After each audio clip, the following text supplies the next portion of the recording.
Lookism is a very real thing. If you're below society's standards, the odds are always stacked against you. Such is the story of a middle school student named Yuya Tenjo. We see him notice a young lady who's on the verge of getting assaulted by some absolute trash thugs. He steps up but gets himself beaten half to death. Fortunately, the police sirens enter the chat and these thugs run away. Honestly, I was thinking this is where our boy dies and gets reincarnated, but it looks like that isn't the case.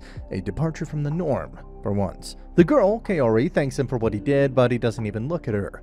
He knows he's already aware that people get annoyed by his appearance, so he simply walks away as the police officer and the girl watch him silently. He's been bullied all his life. Heck, even his parents bullied him because, unlike his brother and sister, who were well above average in terms of looks, he was ugly. They were so harsh on him that Yuya's clothes were washed separately. A textbook ugly duckling story. Though if there was one person who never forsake him, it was his grandfather. He told Yuya that no matter how hard life gets, he should never let himself be defeated by adversity. Sadly, one day, he died, and that was the hardest day for Yuya. After his grandfather's death, he received the old man's house and money, so that's where he lives, all alone. The following day, it's the middle school graduation ceremony. Everyone's having their moment while Yuya is just hiding behind the building, looking at all the insulting comments left by other students in his notebook. It isn't pleasant at all. Soon his bullies start beating him up. He asks them to please let him go. It's time for his part-time job, but they don't care. He gets beat up, and the other students, including his brother and sister, enjoy the sight. When he finally shows up for his part-time job, his boss tells him that he had someone else do it. Back home, he sees his reflection in the bathroom mirror, gets frustrated, and punches it. He also punches a wall, and it somehow opens a door to a hidden room. This is where he recalls that his grandpa would always talk about his travels around the world. Indeed, it doesn't take him long before he discovers a magic barrier and realizes that this is the portal to another world. Once in another world, the usual game menu pops up, and it seems that he can also return back to the human world if he so chooses. The game menu tells him that he's the only one who can use the portal, and it also shows him that for every skill or stat there is, he's at level 1.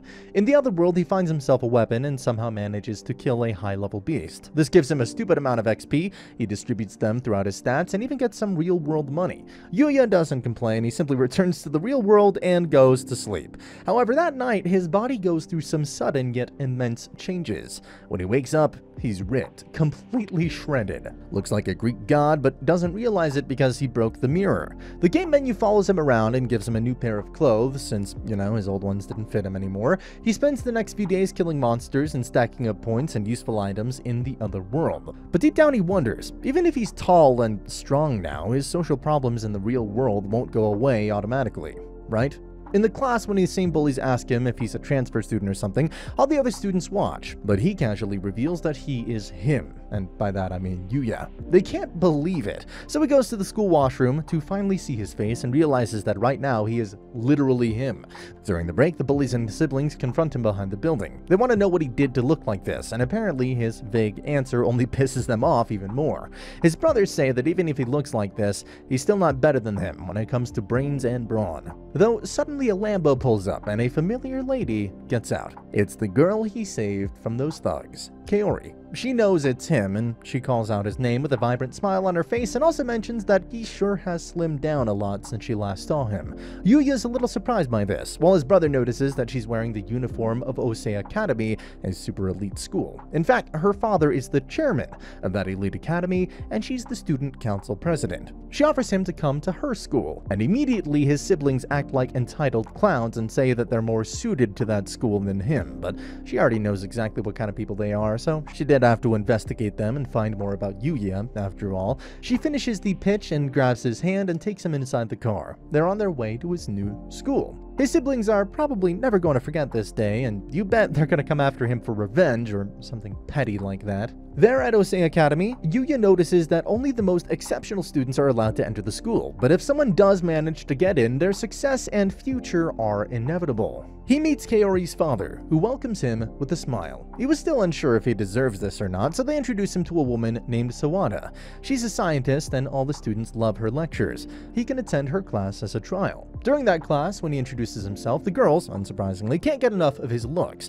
One of them thinks out loud and comments on how handsome he is. The the former popular guy also comments that he's a worthy rival. He even gets the main character window seat and everything. He's awkward with the girl who sits next to him, but little does he know, he can be as awkward as he wants, but he will still be perceived positively. Kaori's pleased by this. The two of them then go to the shopping center, have snacks, and it looks like she's already using his first name. At first, Yuya thought Kaori is friendly to everyone, but when she comments that she doesn't hang out with people, he gets a little flustered, especially when the other students notice them being all flustered. They find it really cute. Later at home, he puts on his armor and heads out to the other world. He immediately takes out a monster and then notices a girl hiding behind a tree. She's being attacked by another monster, and he takes care of it, easily. Then when he tries to ask her if she's okay, she's already unconscious. He hears some voices calling her name, which is Lexia, and so he decides to hide himself and let her companions take care of her. They turn out to be her guards, and fortunately, the lady is still alive. Alright, now that Yuya has a little bit of spare cash, he decides to get himself a few outfits. Even though the game menu assures him that his shirt will literally never get dirty, he'd rather not wear the same one outfit every single day. At the shopping mall, he gets a lot of attention. He does get uncomfortable though. His level of riz is beyond his own comprehension. Now there was an important photo shoot going on in the mall, and it seems that his male model is running late. So they decide to go with Yuya, and he agrees. He will be playing the boyfriend role, while a stunning beauty named Miyu is the girlfriend. She enjoys his lack of experience and humble persona. They take a lot of photos and a lot of places and a lot of outfits. He saved their shoot. Everyone is indebted to him, grateful that he looks just so damn good. Miyu especially has a great time talking to him, and Yuya now has a much more nuanced appreciation for the modeling industry. Eventually, the male model does arrive, and Yuya couldn't help but notice how her expression immediately changed. The guy ignores Yuya, who is sitting next to her, and forcibly asks Miyu out on a date after they're done. Yuya was a bit overwhelmed by how handsome he looked, but couldn't ignore the fact that Miyu is uncomfortable. So he confronts the guy about it. He gets annoyed and proceeds to try to punch Yuya, but this level of movement was nothing for our boy. He sees it coming in slow motion and performs a brutal shoulder throw on the guy. It's a scene straight out of Spider-Man. Everyone is shocked. And that's right, my friends, Yuya just ended this man's whole career. The one in charge of the photo shoot mentions that they've recorded everything, and since the male celebrity was always causing problems for them, he offered Yuya a contract instead.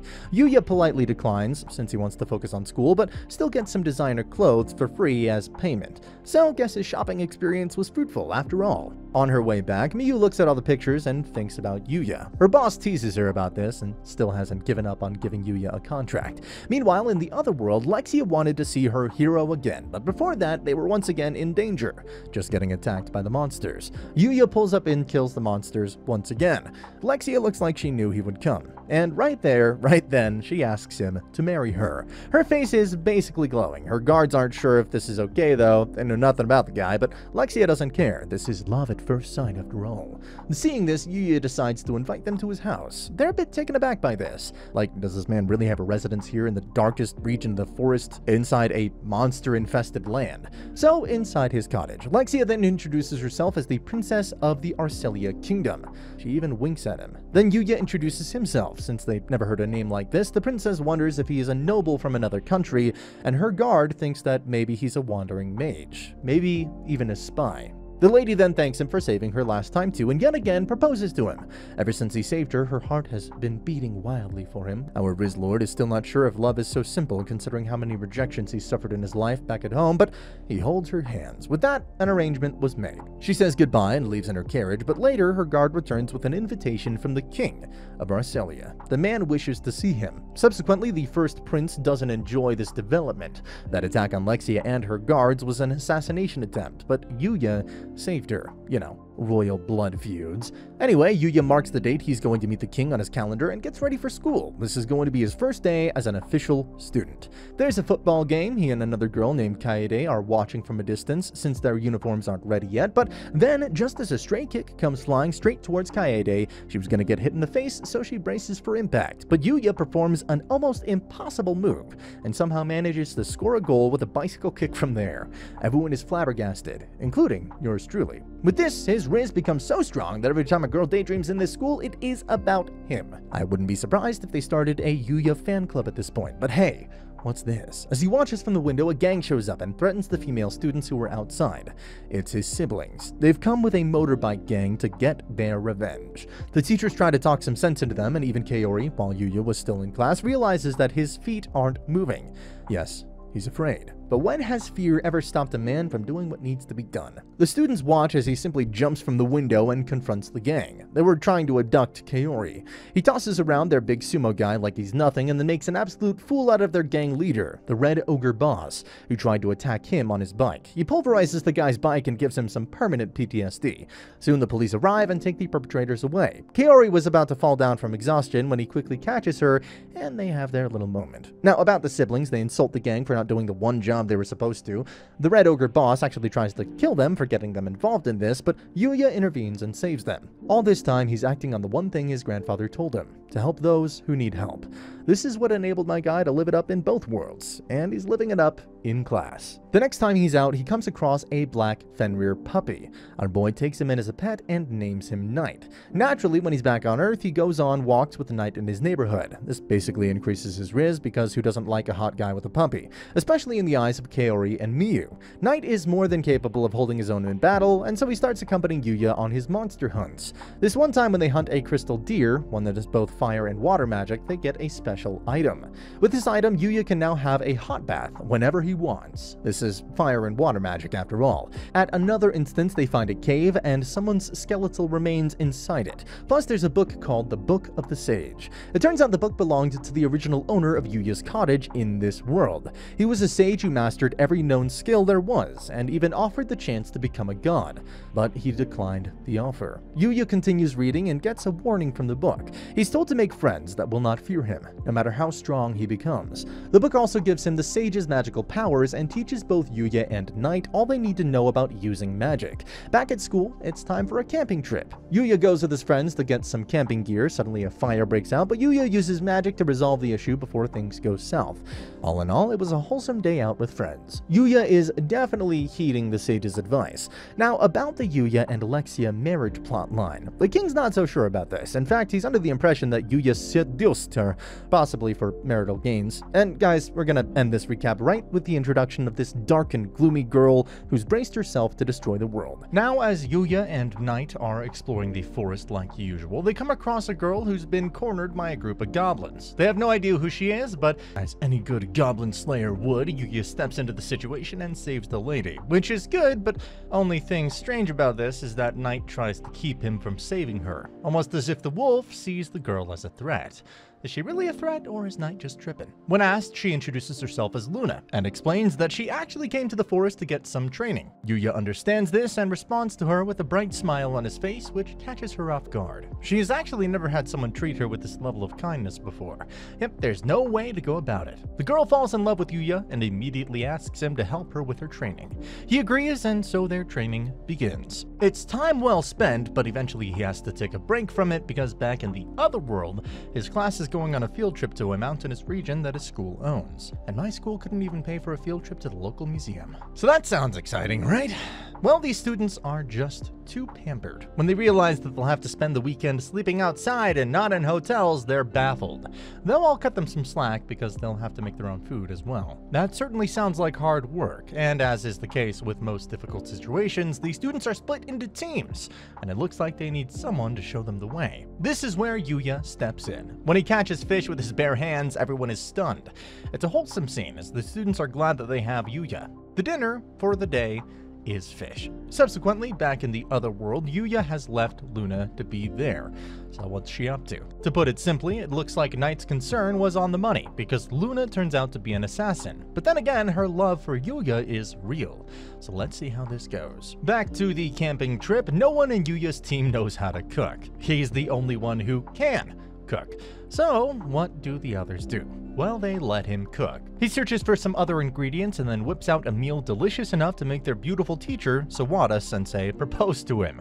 This does cause the other female students to feel tense, though. They don't want to lose their precious Yuya to their hot teacher. The following day, things are going well again. It's a fun little camping trip, but only until an actual wild bear enters the chat. He somehow made it to the camping area and started attacking the students. Even Sawada-sensei's in danger. However, Yuya is there. He contains and subdues the beast with his bare hands, pun intended, and then makes it guard them instead. Talk about a badass. Anyway, remember how Princess Lexia wanted Yuya to meet her father so they could get things rolling for their engagement and everything? The promised day soon arrives, and so he comes to the other world to go and meet the king. It was a good day. What could go wrong? Well, what happens is that Luna sneaks up and tries to assassinate Princess Lexia. Yuya sees this coming and knocks her out. In his mind, he doesn't buy the idea that Luna is a villain or a bad girl. He's interested to hear her out. So why did she attack Princess Lexia? Yuya and Lexia take Luna and teleport back to a sage's hut. Our princess is also interested in what exactly Yuya's relationship is with Luna. Luna goes on to share her backstory. She was a war orphan who simply lived day to day on the streets, just survival. It wasn't until she met her master that she found a path in life. Her master raised her to become an assassin, and well, she herself looked up to him as if he was her own father. Still, just because Luna is an assassin doesn't mean she's heartless. She's a stoic yet kind individual. There's a lot of PTSD as well, but be that as it may, she continues on as an assassin, and right now, her latest mission was to kill Princess Lexia. Now, considering what she knows about the world, this is the part where Luna expects to be executed for what she did. She tried to kill the king's daughter. She's definitely going to be killed. Or so she thinks. Much to her surprise, Yuya and Lexia decide to be friends with her. In fact, Lexia ends up appointing her as her own personal bodyguard. Things do heat up though when they both share their love for Yuya to each other. They spend the night in the hut, and then Yuya takes the girls to the edge of the forest where they're safe enough to easily go to the castle. He has to do this because he can't go to school with them around. Right after the ladies leave, Yuya and Knight are found by a cute little scarlet bird. They name him Akatsuki because, well, why not? Anyway, at school, it seems that the sports season is coming up. Yuya participates in a soccer trial competition, but as a goalkeeper. He still cannot contain his riz though. That's absolutely impossible. Now, remember how he participated in a photo shoot in that shopping mall? He posed as the boyfriend of a model named Miyu. Well, the manager of that magazine has been trying to track him down, and now he's finally reached the Osei Academy. The manager is quick to approach Yuya right as he leaves school for the day, but of course, just like before, Yuya declines the opportunity. Miyu is not pleased with this either, and so when she learns about the sports event, she decides to get some good Yuya pictures as he sweats and plays sports. Back to the other world, Yuya is hunting monsters deep within the demon's den while aided by the Divine Rabbit. The Divine Rabbit watches over and observes his progress. Unsurprisingly, he understands Yuya's potential and abilities and chooses him to be the bearer of the Divine Kick. Here we also learn the balance of power between the two groups, both of whom inhabit advanced beings. First, there are the benevolent divines. Divine Rabbit is a part of this group. And then there are the destructive vials. Anyway, Yuya agrees to be trained because, as far as he's concerned, all he wants is to protect his friends, both in this world and the other world. Soon it's time for the sports competition. Yuya participates in all of them because, of course, he does. He keeps stacking W's and also assists Kaori during the tennis match. She gives him a kiss on the cheek as a token of appreciation, which is really cute. About the rabbit, he trained Yuya, so in return, Yuya taught him some magic. He uses it next time he fights a vial, and so the vial decides to eliminate Yuya. He's dangerous. Now that the sports competition is over, Yuya and Kaori are spending more time with each other. They also study together because of exam preparations. They are spending time at his place when Kaori ends up finding the gate to the other world. It's awkward and is indeed not very straightforward to explain at all, but Kaori promises that she'll keep it a secret, and for that, she's officially best girl. In the capital Varselia, Lexia introduces her new bodyguard to her father. We're talking about Luna. She explains a few things, but it just causes the king to be even more reserved of Yuya. In his mind, he's being indecent with his daughter, an overprotective father, if you will. Alright, back to Lexia's brother, Rhaegar, who tried to get her killed before. He escalates things with the intention of killing both his father and his sister. Once he's done with the king and the princess, he'll be able to claim the throne. Luckily, Yuya decides to pay the royal palace a visit because it's finally a holiday. It took some time, but now he'll finally meet the king. But when they meet, he's too awkward. Not even in a good way. I mean, his awkwardness just worsens the king's already bad impression of him. So what's he gonna do now? The king obviously hates him. But this is the part where Rhaegar's assassins attack after using a magic-suppressing barrier. They're here to kill the king and the princess, though Yuya is easily able to handle them even without magic because of his enhanced ability, and of course a good dose of protagonist plot armor. The king learns that Rhaegar was the one behind the attack. Lexia, on the other hand, scolds her father for being mean to Yuya. Now, although Rhaegar is still out there, Lexia and Luna give Yuya a tour of the capital together with Owen. Yuya's pleased with all that he's seeing. Then, as they pass by the local adventurers guild, Luna immediately decides to not only register herself, but Yuya as well. Of course, there's a test to see if they're capable of being adventurers, and well, as expected, Yuya's results are beyond extraordinary. They're in a league of their own. This gets him a lot of attention. The gang then goes to get some herbs. It's their first quest. Meanwhile, Rhaegar's location is found, so Owen ends up asking Yuya to help them catch the prince. And so, sure enough, thanks to Yuya's help, Rhaegar is captured alive. But that's about when the vile girl from before shows up. She reveals that it was her. The one who manipulated and exploited Rhaegar into attempting the coup d'etat is her. Her goal was a genocidal war, but whatever, she's just gonna kill everyone at the scene. However, because Yuya was there, she felt seriously outmatched and was left with no choice but to retreat. Subsequently, Kaori visits Yuya, but he isn't there unfortunately. At the royal palace, Yuya also joins Rhaegar's trial. In his defense, Rhaegar talks about how Lexia accidentally burned him years ago because her magic went out of control, and this made him hate her. That hatred is what allowed the vile girl to exploit him. Something about this reminds Yuya of his old life, so he decides to give a magic elixir he made to the prince. This cures those scars. Lexia isn't the type of girl who would hate anyone, let alone her brother, so she ends up giving him a full pardon. As for the king, he is certainly pleased with what Yuya did. He knights him and also gives him Rhaegar's estate, but in Yuya's mind, he's more than worried about the vile girl from before. So much so that he ignores everyone and goes back to his training arc. The vile girl ambushes him as he was training, and a fight breaks out between the two. Meanwhile, Kaori enters through the portal to see what's going on. She's worried. She enters the demon's den and witnesses the fight. The rabbit also enters the chat. He asks the vile girl to stop the battle. Her name is Yudi. He also reminds her that her late master, the archer, was a divine. He protected the humans, but Yuti has a lot more on her mind. She goes all out, ready to do Yuya dirty. However, Akatsuki pulls up and neutralizes her power. The rabbit leaves the girl to his care and bails. So, now what? Kaori also saw a lot of things, but hey, she still loves Yuya. She goes on to become friends with Lexia and Luna as well. Before the anime ends, we also see a glimpse of how Yuya forms a healthy relationship with his toxic siblings. But more importantly, Yuri immigrates to Earth to become a student at Yuya's school. And that's about it for this anime so far, guys. Please do give it a watch. There aren't many isekai anime that develop the plot in both worlds. But with that, that is the end of the video. As always, if you liked what you saw, subscribe to the channel. I'll be uploading a lot of videos just like this, so I'll see you at the next one.